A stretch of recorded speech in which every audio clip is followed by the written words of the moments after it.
Akala ko ako, pero hindi pala. Viral latest trending confession.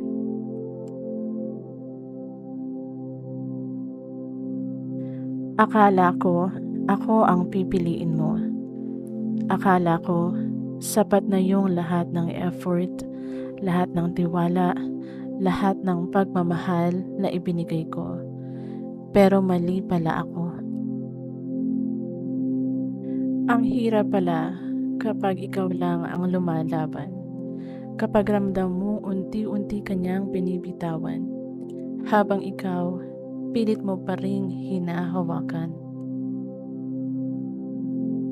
Dumating sa point na tinanong ko sarili ko, ano bang kulang sa akin? Pero ang totoo, hindi naman ako ang problema. Hindi ko lang talaga siya mapipilit na piliin ako kahit anong gawin ko. Masakit.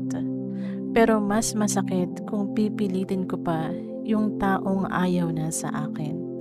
Kaya heto ako ngayon. Tinuturuan ang sarili kong bumitaw. Unti-unti.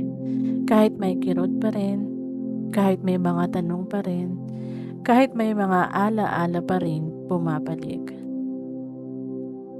Pero alam ko, darating din yung araw na hindi na siya ang laman ng bawat kwento ko. Yung araw na masasabi kong, salamat, pero tapos na. VLT Confessions.